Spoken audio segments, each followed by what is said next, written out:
I left my ex-wife after 10 years of dead bedroom syndrome. I left when my youngest son was 18, and I didn't hide my happiness while doing it. I threw a ditch the witch party, and I wake up every day since then with a smile. My kids weren't thrilled with this and stopped talking to me. I decided not to make amends with them or share my side of the story because I'd done my part. I was there till they went to college. If they needed me, all they had to do was ask. But I'm 46 and plan to fill my life with as much joy and happiness as possible. I don't have enough time left to try to convince my kids not to hate me. 1 year ago, I asked for a divorce, and 2 days later I met a woman online. My plan was to remain casual. That didn't pan out as I'd planned because this woman became my girlfriend pretty fast. My ex has been feeding lies into my kids' minds that I left her for my girlfriend and that I was already cheating on her. My daughter, who's the oldest, started messaging my girlfriend on Instagram, saying nasty things to her and saying how she is a homewrecker. I asked my daughter to meet me and talk to me directly instead of harassing my girlfriend. I bought her dinner and told her that I never cheated on her mother. Honestly, I regret that I should have cheated on her. I wasted my time suffering. I told her about the dead bedroom and how she didn't put the effort into our relationship. She's 22, so I think she can handle it. She asked me why I hadn't left her mother before, and I told her I had this notion that I should ride it out until the kids were 18. I thought that was the right thing to do, but I'm not sure anymore. I do know that I don't want to think about it. I want to look forward to my future, and if she wants to hate me, she's free to do so. I don't have any plans to convince her otherwise. I want to spend the rest of my life with people who want to be with me. I don't have any plans to convince others to be with me, even if they are my own kids. So, if she wants to spend time with me, my doors are always open for her and her brother, but she can't harass the woman who makes me happy. If she has so much problem with her, then we should keep our distance. My daughter asked me to give her proof that I only started dating my girlfriend after separation, and I showed her my messages. It took her about a month to process it, but she eventually apologized to my girlfriend, and we spent time together on New Year's Eve. As my daughter got to know my girlfriend, she understood how cool she was. They're bonding very well. My ex raged when she learned that my daughter spent time with my girlfriend. My daughter told her about what I said and told her that she doesn't blame me anymore and wants to move on.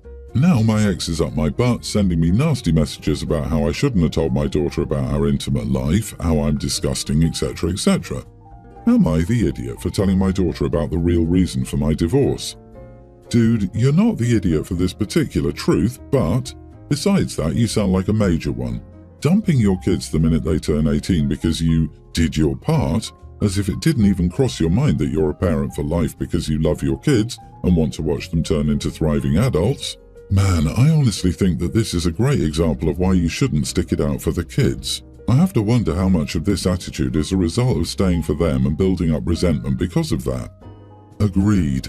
I support him correcting the lies, but I don't support the ditch the witch party and dating 2 days after serving divorce papers. After waiting 18 years for the kids, OP couldn't even attempt to make the transition smoother for them. Of course it looked like he cheated. He even stated he wished he did. Why did you stay for the kids when you don't seem to care about your kids? He probably waited for his kids to turn 18 so he didn't have to pay child support. It was never for the kids, it was to not pay child support. With this attitude now, I can't imagine he was a very involved parent. Maybe it's no surprise his wife didn't want to sleep with him if he's the kind of person to shove it in his kids' faces that he hates their mum and he's thrilled to be without her while they're still processing their grief at the divorce. I mean, the ditch the witch party? That's where I lost all sympathy for this guy. It's perfectly possible to get divorced while still respecting the mother of your children, at least to your kids' faces. This guy sounds like a major league idiot. My legal name is Flora, not Florence. My parents chose to use just Flora when I was born, and I've always liked my name a lot. But I've been Florrie to most people for most of my life. Even at work, my co-workers call me Florrie. I will answer to Flora or Florrie. Some people prefer to call me Flora, which I'm totally fine with. But ever since I met my in-laws 2 years ago, they have been so weird about my name. They started by asking me 100 times if my name was Florence. Then they asked me why my parents gave me a nickname, Flora, as a legal name instead of the full name Florence, and called me Flora instead. But what really bothers them is the fact I use Florrie and just somewhat prefer it over Flora. They told me they couldn't understand a professional woman using such a juvenile-sounding name. They said every time they hear the name, they expect a 6-year-old and not a 28-year-old woman. My husband has been wonderful about shutting them down, telling them to stop, and calling them out on being disrespectful. We've distanced ourselves from his parents due to this. But now, whenever we see them at family functions, they call me Florence. The first time, I really hoped they were talking to someone else, but no, it was me. My husband told me to ignore them if I wanted to, and so I did. My husband's siblings all think their parents are ridiculous, and all of them call me Florrie to make their parents angry. Some used to call me Flora and Florrie, but even Flora doesn't exist to them now. LOL. We were all together for a New Year's party, and my husband's parents brought some friends. They and their friends called me childish, among other things, for refusing to answer to Florence. My husband got so annoyed that he went over to tell them they were ridiculous when Florence wasn't even my name. They told him Florence could be seen as just another nickname and that I was being unreasonable and rude. I felt very called out, but honestly, the anger and the way they talked about me made me question if I was being a tad unreasonable and if I shouldn't just let them call me Florence. Am I the idiot? Not the idiot. By the way, do these people have any names that they find annoying if they were addressed with? It seems like they won't change even if you kill them, so it's better just to give them a dose of their own medicine. Pick a nickname for each of them and tell them that it sounds really cute, and that's what you will call them from now on. Haha, that's perfect. I'm sorry, Trudy. I thought you'd want me to use your full name instead of a childish nickname. But my name is Gertrude. That's obviously a childish nickname for Trudence, not suitable for an adult woman. I would just call her Butt Hat and say, "What? It's just a nickname, lighten up." It's not your name, and their obsession with it is absurd. I would just not see them at all, ever again. If they can't even give you the slightest level of respect by using your actual name, then they're worthless people. I, 37 female, am married with 2 kids, and I've been dealing for the past 2 months with all these uncomfortable discussions around who takes what after our father passed away some months ago. My sister, 28, is recently married and is proceeding to take over the sole family house that we ever owned. My mother is still alive and living in that house. According to my father's latest statements, and because he didn't manage to give my sister the same amount of money as he did to me, about 55,000 euros, he wanted the family house to go to her since he always believed that it was worth around the same amount. However, this is not the case as it's valued at 80,000 euros. Last week I spoke to my mother about this, telling her that either way I see it, financially or sentimentally, I feel left out, and I would like to consider me taking a small portion, a fifth or a quarter, so that I can have something from my parents as well. Am I the idiot for wanting to discuss this with my sister, who's just a step away from signing papers, although I also must consent so that my portion goes to her? I'm stuck and don't know how to approach this to avoid frustration and possibly bitter feelings. On top of that, my dear hubby is threatening me with a divorce if I don't step up and claim what is rightfully mine. I hate him for that, as it's none of his business, and the money I got from my parents was to finish his house, get married, etc. You got hard cash, she got the house. What if property prices went down? Would you have paid her the difference so everything could be fair? I doubt it. It just so happens that prices increase from your dad's original estimate. Such is life. Your husband is a greedy pig. If he's threatening you with divorce over a matter that's not his business, you've made the wrong choice in partner. Yeah, so 55,000 euros, which your father believed represented the value of the house and therefore left to you in cash, doesn't count as something from your parents. 55,000 is a lot of money, especially before the last big inflation. Your dad's wishes are clear. He believed that he was leaving you and your sister equal value from his estate. End of. You're the idiot here, and your husband, well, I have no words. Excellent point. Just to add that, as we don't know when OP was given the money, a quick search shows that 55,000 in 2010 is worth approximately 78,000 today. So Dad's will should be upheld and would equate to the same minus the legal expenses. In addition, the younger sister and her family will probably take responsibility for their aging mother, providing care and support for her in her later years. That is a huge contribution to make. If the husband is going to divorce OP over a few thousand euros, well, that says a lot. Lady, you've had 55,000 so far from your father. It's a bit of a stretch to say you feel left out. And what's happening to your poor mother? Has she been left anything? It's a bit insensitive to complain you haven't quite had enough money yet, though you've had 55,000, if she's been left empty-handed. This is grasping behaviour. If you're willing to screw over your sister and mother, go ahead. but don't be upset if she doesn't want much to do with you afterward. I was diagnosed with PPD, so I'm not sure if this is playing a part in my actions or not. I've been with my boyfriend for 6 years and he has a tween son, Jake. I've owned my home for nearly 10 years now. They moved in 2 years ago. Our daughter is an infant. Now Jake loves his sister. He's always holding her and trying to help. But there's been a massive issue since I had her with him purposely scaring her. Walking up to her and yelling, "Rah!" He thinks it's hilarious when she does startle reflexes and then laughs when she cries, saying, "Oh, I'm sorry, I didn't mean to scare her like that," but continues laughing and purposely trying to scare her, at least 4 times a day. Now, I've always told him to cut the crap. I've told him several times that he's hurting her ears. I've told him several times that it's not funny.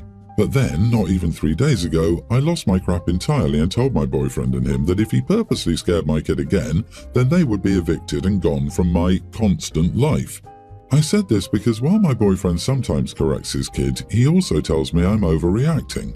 He said it's natural for kids to think it's funny when babies get startled, and I simply don't understand because I've never been around multiple kids. His son has a half-brother and apparently did the same thing with him when he was a baby. But anyway, I lost it and threatened to kick them out, and at that moment, I truly felt like an idiot because Jake looked sad and just went to his room. But like last night, I stepped out of the room for a minute and my daughter was in her swing. Jake went to sit here, and when I was out of the room, I heard Jake very loudly and fast say, "What are you doing?" in a baby voice, and my daughter started screaming immediately. I heard my boyfriend's take of it. And then, like an hour later, I went to the bathroom and the baby was in her seat and I heard "rah" followed by the baby crying yet again. So I told them to pack their crap and get out now. I didn't wait for a response because now I'm trying to calm down my baby. Jake tried apologizing and said it was a habit, and my boyfriend started protesting, saying it wasn't a big deal. I just refused to acknowledge their excuses and told them to leave. My boyfriend sat down on the chair, said he wasn't going anywhere and that this was his house too. So I said I would leave then and have cops serve him an eviction notice. He tried begging me to calm down and kept saying, "He's a tween, what do you expect? He's not going to be perfect." I left and this morning I filed for their eviction. Everyone thinks I'm being ridiculous here, but Jake refuses to stop. And I'm tired of him purposely yelling in my daughter's face to scare her 4+ times a day. Edit, I've also asked Jake why he does this, and he has said he thinks it's funny when kids cry. Not the idiot. Yes, he's a tween. He's old enough to know better and to not do it. Old enough to listen to instructions. Would he like it if you startled him every morning? No. He's a tween, but he's being an idiot, and it sounds almost sadistic. The fact that he says he likes making babies cry is alarming. I'm wondering what other behavioral issues he has. Jake thinks it's funny to scare a baby and laughs when she cries. I would consider his behavior abusive, especially since he's been told numerous times to stop. Even after being threatened with eviction, he still did it. It almost seems like a power trip to him, picking on a smaller person with the express intent of scaring them. It might be that he's jealous because he isn't getting all of the attention. Regardless, he needs help. The key detail is that Jake started to scare your baby when you left the room. It means that he's in control of his behavior. It means that he knows that you disapprove. That's not innocent child behavior. He is acting sneaky and duplicitous. Your boyfriend is a crap parent. It's pretty sad that he's taking Jake's side over a defenseless infant. Throw them out and threaten to call the cops on that little idiot if he does it again. That'll scare him. And your boyfriend can't be trusted to protect her. Seems he's barely older than his son. I, 34 male, am engaged to my fiancée Emily, 31 female. Both of our families are lower class, so we have to pay for the wedding by ourselves. We talked it through and I suggested we have a more chill, smaller wedding and save our money for a down payment on a bigger house. I make significantly more than her. She's a teacher and I'm a doctor, so I told her I would take care of the majority of expenses like the venue, catering and planner if she just paid for her dress and some minor stuff like that. Last week her parents hosted a party for us before the wedding, and her mom kept making comments about how she can't believe how small our wedding will be, or that we're not hosting it at the fancy hotel downtown that's just so much better and elegant than what I chose. I even overheard her talking to her sister about how small the diamond is in Emily's ring and that it's embarrassing a doctor won't treat her daughter better. I spent about $5,000, told her mom she could be uninvited from the wedding if she had so many problems with it, and was embarrassed by how cheap I was. Am I the idiot? Not the idiot. This sounds incredibly exhausting and selfish. She's ruining the atmosphere of a special day for her daughter and for you. I hope this doesn't foreshadow how she'll be throughout your marriage. She sounds like a nightmare. Be sure to get a prenup, OP, and set clear boundaries about how much access mother-in-law gets to you, your home, your family, plus assets going forward, so you don't get to a point where mother-in-law sees what's yours is also hers, moves into your house and stuff like that, or starts expecting you to support her financially. Also, talk to your fiancé and ensure you're on the same page regarding how to deal with her mum. Exactly. Mother-in-law is a gold digger. Get a prenuptial agreement. Don't let love blind you.